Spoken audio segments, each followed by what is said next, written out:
What's up, guys? It's been almost exactly 1 year since I've done anything to the Scout. If you've been watching this channel since the beginning, we swapped the front end over from 6-lug to 8-lug early part of March of last year. It's currently February 21st, so again, almost on that 1 year mark. I've done nothing but put fuel in it and drive it. Haven't really driven it in the last few months because it's been cold, mainly a summer rig. But tomorrow I've decided we're gonna go cruise down to Walnut Springs, Texas, check out the Coffee and Quesadillas, I think it's called. I don't know, like a cars and coffee sort of deal, but there's a scenic drive or cruise, I guess. I don't know, 50, 100 miles maybe. It's about 58 miles from my house to there, so hasn't really been driven in a few months. I guess we're gonna go put about 300 miles on it and see how it does. But I wanted to double check all my bolts, make sure everything was torqued and happy and nothing's been moving over the last year. I never painted these hubs, they were kind of rusty, so I threw some paint on that, but now that paint looks brand new compared to everything else, so we're probably gonna throw some dirt, maybe some Scotch-Brite mixed with the dirt, kind of scrub some of that paint, make it look a little old. I don't really care about the look and finish of this thing. It ain't a show truck, it's just a fun toy to play with, but it looks too nice, so we're gonna have to fix that. Probably need to do an oil change. Don't know that I will, but we might. So we're just gonna throw the tires back on it and get it back on the ground and see what tomorrow brings. It's supposed to be like 30 or 31 degrees in the morning, and I'm not gonna put the top back on because, well, that's a process. Because it's up there, and the Jeep's there, and there's just a bunch of stuff to move, and I put a battery back in the Jeep, and I really do not like driving this thing with the top on. It sucks. It's obnoxiously loud. The heater doesn't really work any better. You just get out of the wind because the fuel cell in the bed, even though the vents and everything, it's sealed and the vents still go like outside of the vehicle, you still get fuel smells. There's holes in the firewall, so you get exhaust smells. Like, it feels a little top heavy. It's hard to see. It's just not, it makes it a totally unfun rig to drive with the top on. I usually put it on in the wintertime in case I need to take it out or try to put a few miles on it here and there, but this is probably the first year that I have not put it on, and we're coming up on spring, so I'm gonna continue with that plan and probably just freeze to death tomorrow, honestly. I think the high is a 60, or high is 60, but when I leave the house at 7:30 or 8 tomorrow, it's going to be 31 degrees, so that should be fun. But enough of me yapping, let's throw these big heavy 40s on here. We're gonna scratch the paint.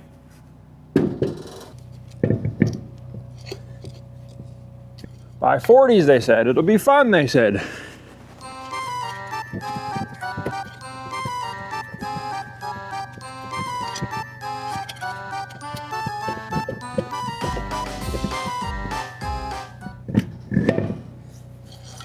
There's the sweet spot.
Don't mind the coolant on the floor. That was supposed to be this last winter, or this current winter's project, was pull this entire front end apart, build a new radiator, core support, front end bracket, all that stuff. But as you can tell, I have not done that. Been too busy with other things, and I thought about honestly starting it last week, but I know where that's gonna end up, and I'm gonna get into spring and summer, and that's the prime time to drive this thing, and it runs and drives so well, I don't wanna like jeopardize wasting a season of driving because I started late on that project. So next winter, maybe add it to the list. Quick update on some shop happenings and some projects that I haven't really done anything with. Honestly, the golf cart is close, but it's not quite there. I gotta mount the headlights, gotta do some modifications to the buckets, clean up the wiring, put the trunk back in it, gotta put the floor in it. I still gotta figure out what this hole I'm gonna do with. My original plan was gonna 3D print a piece to kind of cover all that and replace this, but it's wider than my printer, so I'm trying to figure out what I want to do there. Still need to get the seat fixed, and then we'll get it all cleaned up, washed up, and ready for its new owner one of these days. The F350 is on the lift. I got these absolutely horrendous thick spacers off of there. I got our upper leveling spacers off, so now we're just back to a full 6-inch lift front and rear, which should put the track bar in a happier spot, put the axle centered. We got a ball joint down here that's loose. The nut is loose. I can't get a wrench on it to turn it because it's down in a little hole, so I'm gonna have to pull all that off to do that. This thing really needs a full front end rebuild. The shocks are blown. These tie rod ends are not shot, but they're not great. This one's not shot, but there's no play in it. I think it could be a little stiffer. This side over here is pretty good. We're just gonna leave it, put it back together. I don't know that we can turn with just a 6-inch lift. These 37s, 22 by 14 with a crazy offset. I'm not sure how that's all gonna work, but again, I'm trying to just get this back to kind of a manageable level. Clean 6-inch lifts throughout. A little bit safer to drive down the road. Like I said, it still needs to be the whole front end rebuilt if it was me, but I'm not trying to sell this as a rebuilt truck. I'm trying to sell this more as a project. Somebody can do what they want to with it for a little bit cheaper of a price. We got this one back here that gave me all kinds of headache. We got stripped out studs on the spacer. It was about 2.5 hour ordeal to get this sucker off. We got a couple stripped out studs. Basically this spacer was loose, which is pretty typical. Some of these studs are kind of not that great. So we got to get some new ones of those. We got to get some new lug nuts because it destroyed 4 or 5 of them. Suspension back here doesn't look terrible, but it needs probably some love too. But again, I'm not going to do that. Let's save it for the next person. I'm going to try to get the rear brakes working because they currently do not work. So we're going to finish a few of those little things. Like I said, get it slightly safer so somebody can drive it home. Though I'd probably recommend trailer it home. It's been off the road for so long, but I don't think the extra 2-inch lift in the front with the mild Carolina squat and the freaking 4-inch spacers are going to help sell the thing. So just opted to take all that off. If these tires don't fit and it won't turn worth the crap, then I don't know, might knock the price down and just sell it like that, or see if somebody wants to trade these for a less of an offset and maybe some 22 by 12s or 10s or something. Honestly, wouldn't be opposed to putting a set of stocks on here with 37s. That would look much better, I think. But we'll see what happens there. The Jeep, we got to get that off the lift and get it over to this lift and tear the front end apart, because you can't really see in the camera, but the tires are leaning like this on both sides. I think ball joints or the axle's bent. I've been wanting to work on the floor pans for this little hot rod, but not really, haven't made much progress. We got to do some suspension work and cut out some janky pieces that are not super safe.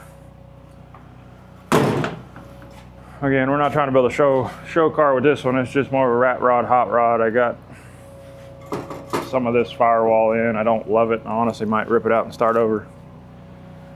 Can't decide. So I guess that's pretty much the update for what's been going on, or in some cases not going on. I guess I can show you all this little bit of the project without giving too much away of the project, but we got a little Kubota turbo diesel that I built several years ago, and then a think this is like an Isuzu. We're gonna try to mix and match some parts because I fabricated this bell housing.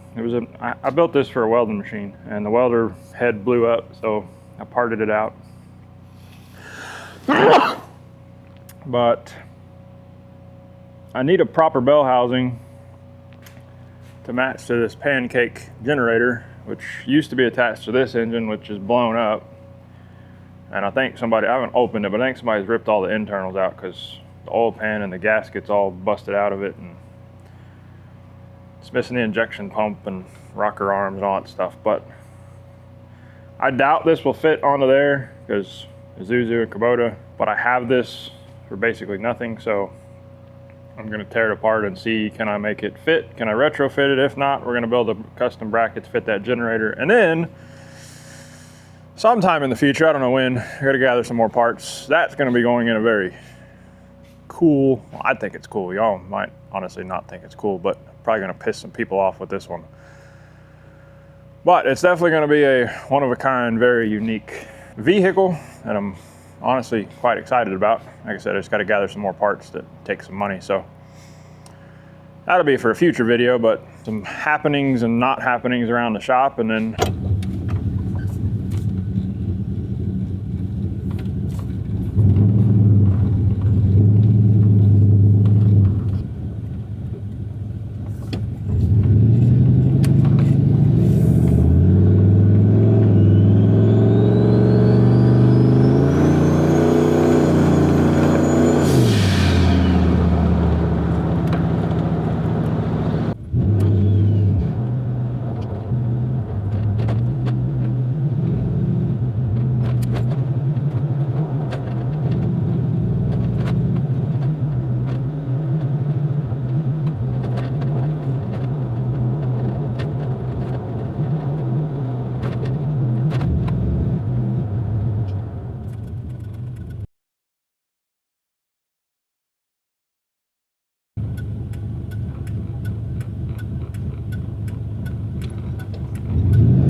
putting your door seals, not door seals, your door hinges, pins, doors are sagging to pull it off the seal. And a bunch of wind noise.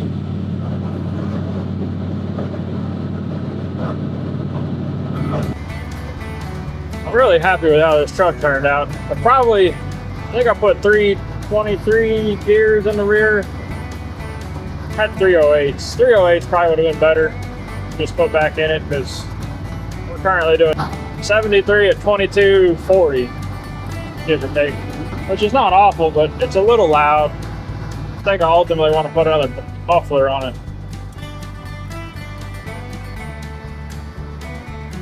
Half of that's the wind noise though. But it's a very windy day. I think it's like 25 miles an hour.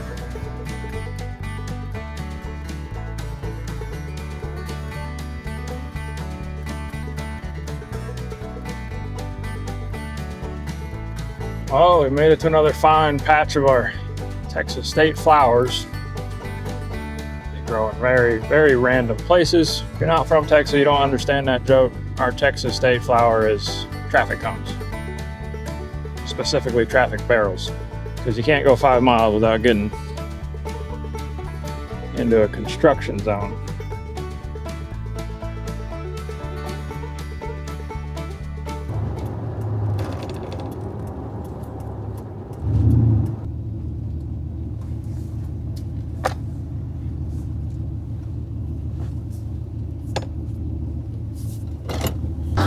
Well, the day's not going to plan.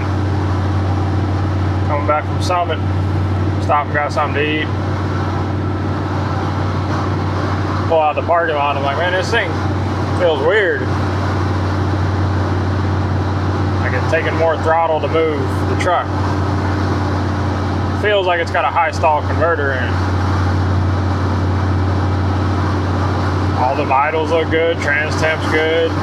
Seems to shift first, second, third, fourth on the dash. Turns out it's actually not going into first. It's just kind of, I can't tell if first is slipping or if first is just not there anymore. And it's basically starting out in second. I tried to manually put it down in first and take off, and it wants to like surge and jump, and you can really feel it slipping. I mean, we're sitting here cruising at 78 miles an hour right now. Like, second to fourth seems to be working great. I did check the oil level. It's full of fluid. It's still red looking. It might smell a little bit burnt. I haven't been driving it hard today. Honestly, really haven't been driving it super hard since we built it. I don't know, it's kind of a bummer though. 4L80s are supposed to be pretty solid. And again, it's a stock one, but I don't know, we'll get back to the shop. We're gonna have to see if we can determine anything else. I don't think it's anything tune related or programming, because it was working fine. I did a lot of stop and go there in traffic and went through some of the city streets, and it first is not there. It has left the chat. So,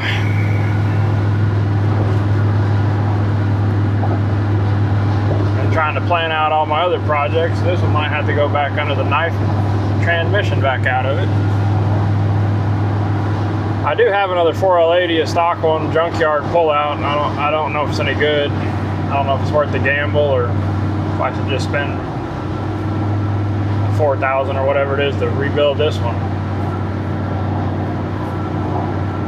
Not real sure at this point. It just kind of sucked because I wasn't even doing anything dumb or really having fun. I'm just driving it. I mean, I did kind of get sideways earlier there when we left going up the summit. Surely that wouldn't do it. I mean, I wasn't even probably a quarter throttle. The pavement was real slick and it just got sideways.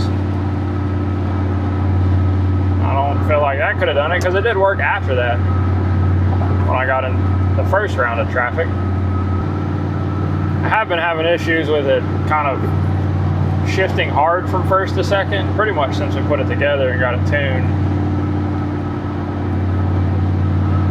Well, when it was originally tuned on the dyno, I didn't like the way it shifted. It didn't hold, I don't know, it didn't seem to hold the power right on the street, like hold the gears.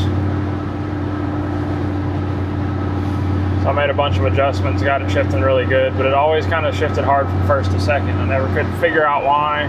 Nothing I did in the programming seemed to change it. I could make it worse, make it shift harder, but I could never seem to get it better.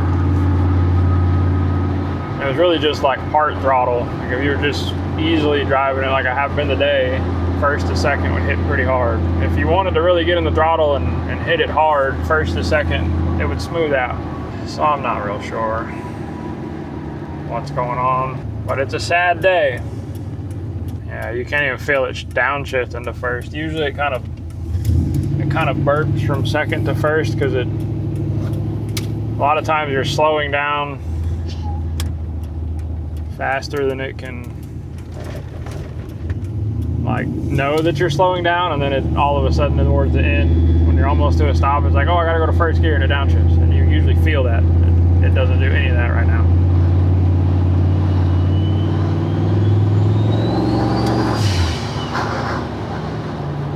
I don't know, maybe it's worth draining the fluid and putting fresh fluid in it. I don't have any codes either. That's the strange part. Like if it was a solenoid or something acting up, I feel like we'd have a code. But then again, I'm never like running on the Haltech. I don't know what that looks like for the transmission side. Like it's technically still drivable. We could keep driving it, but I also don't want to make it worse and just absolutely destroy everything in the transmission.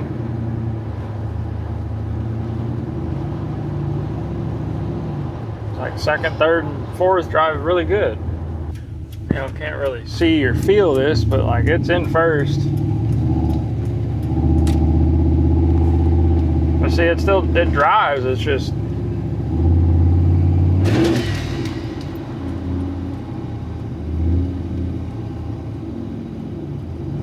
Okay, it did drive, sort of. Like it's partially grabbing.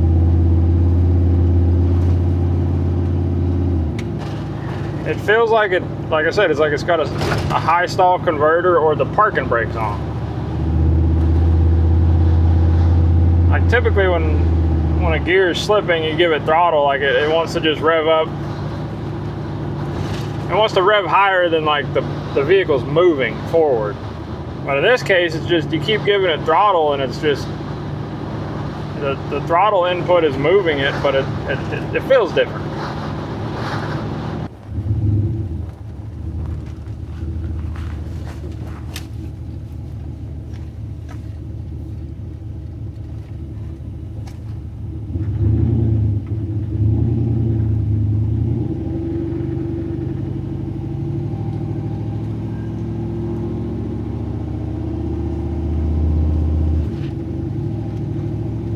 That seemed to be okay.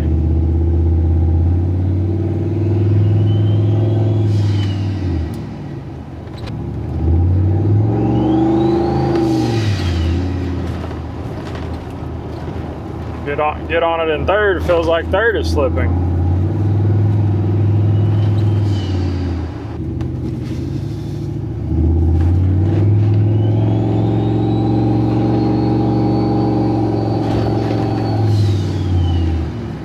I'm not real sure, aside from it's not happy.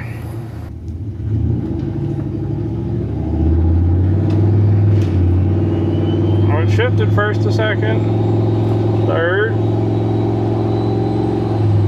fourth.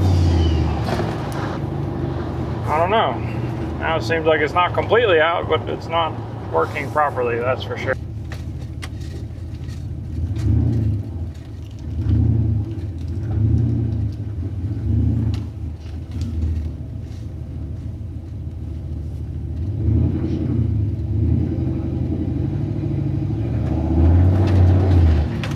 Literally first gear just did a burnout in the driveway. Like, I don't understand.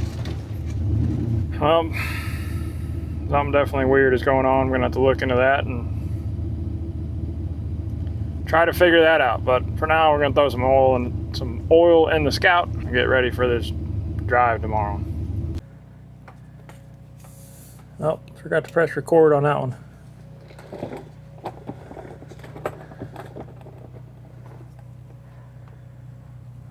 It's a little thin.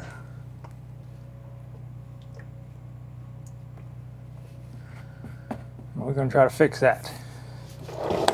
A little bit of metal shavings on the drain plug. Probably a little bit more than what should be there. Uh-oh. Dang, I missed it. I wasn't paying attention. Y'all didn't hear me say it because I didn't have the camera on, but a little tricky to get the trajectory of the curve right. You got to do some math and some algebra and things and set the pan in the right spot, but then you got to move it as it goes down, otherwise it overflows and misses the end, which is exactly what happened there. I seen it coming and anticipated it, and I still screwed it up. Story of my life. And the worst thing is, it's not even about the oil on the concrete, it's the fact that you can't get this plastic clean. Like, the oil residue just stays forever.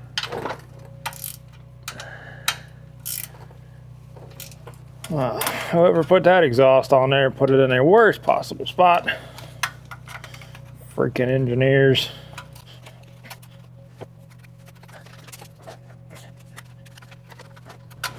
Might be too big anyways.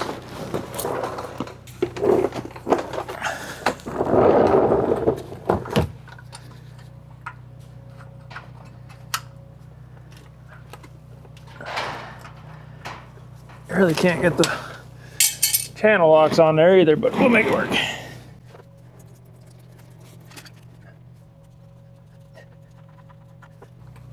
I normally just tighten these by hand, but you cannot get your hand up in there. The exhaust and the oil pan there. Did not write the date on the last one.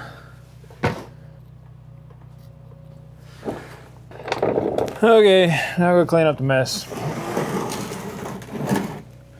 Y'all want to see the mess? Hired from lube tech duty. really not that much. It just makes one heck of a mess.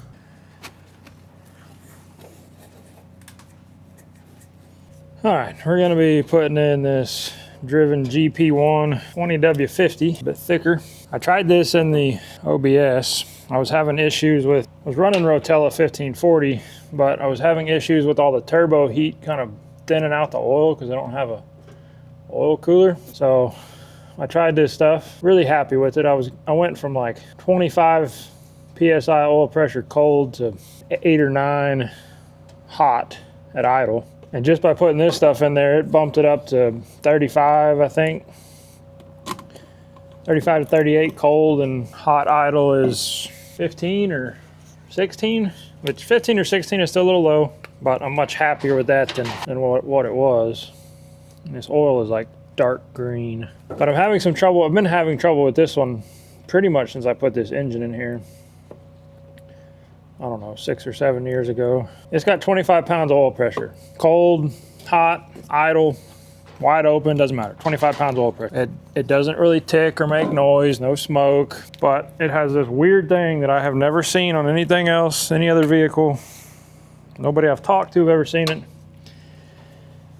If you pick an RPM, doesn't matter what RPM, doesn't matter what gear, doesn't matter how fast vehicle speed is, if you pick an RPM and you hold it there steady for 8 to 10 minutes. Slowly, 1 or 2 lifters at a time will start making noise until every one of them is making noise. And the longer you hold that RPM,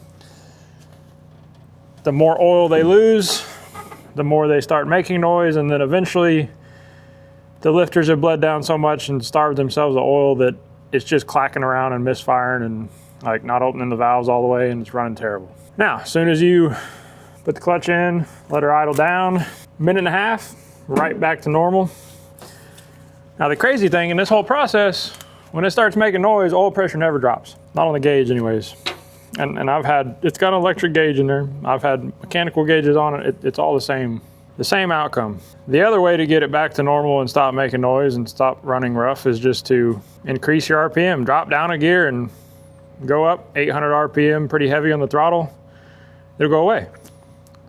But if you sit at that new RPM for 8 to 10 minutes, it's coming right back every time, without question. It's the strangest thing ever. Like I said, I can't really describe it to anybody. I've yet to be able to like fully video it, but it is very annoying. And I'm hoping this thicker oil and this better quality oil can help that. The oil pump has been changed. This is the 3rd camshaft in this motor. It's the 3rd set of lifters. Nothing has changed. It still does it the exact same way. Push rods have been verified. I've verified oil is getting everywhere it needs to go. Like, unless there's a crack somewhere in the upper end and constant oil pressure is slowly bleeding itself off, that's kind of the only thing I can think. Maybe there's something wrong with the block. I don't know. It's baffling. It's been like this. When it first started happening, I was like, well, can't figure it out. We'll run it till it blows up. Like I said, that was 5, 6, 7, I don't even remember how many years ago, but quite a few. This stuff is really expensive. What should be a $40 oil change is about $120 oil change. So it's a little bit of a gamble if it don't fix my problem. And again, it's honestly not really a problem. It's just more annoying than anything. Like, if it was a problem, this thing would have blown up a long time ago. I've tried 3 or 4 other kinds of oil. I've tried Lucas. Most of the time it's got 1540 in it. I've tried 530, I've tried 540. I've never tried 50 weight, and I've never tried this specific oil in here. And you see that? It's green. Keep from shaking it. Looks pretty full to me.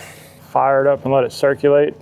The last few times I've changed oil, I've literally put 7 quarts in there, hoping that like maybe that would be what it needs, but nope. I don't really have a lot of faith that this is gonna work any different either, but we're gonna try it.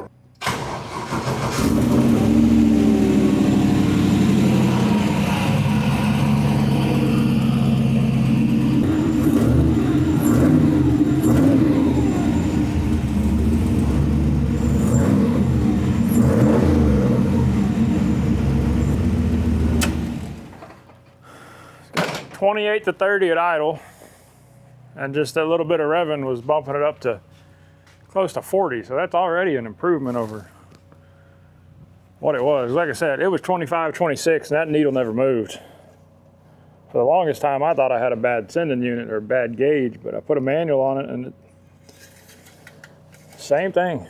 Yeah, a little low. I already put 6 quarts in there, but this thing does angle backwards a little bit, sharper than most vehicles, and the dipstick is kind of at the front of the sump, so a little extra won't hurt. I think I've had as much as 8 quarts in here before. That looks pretty decent. I like how you can see it easily. It's not like it's almost clear and you're trying to figure out where the oil level is. That'll do it for this installment in the shop. Scout's ready to go. Tires are torqued down. I might probably spray some quick detailer over it and just kind of wipe it down, wipe the dust off, and we're ready to hit the road in the morning, bright and early, in the freezing cold, and let's see how that trip goes. Again, thank y'all for watching. Y'all have a great day.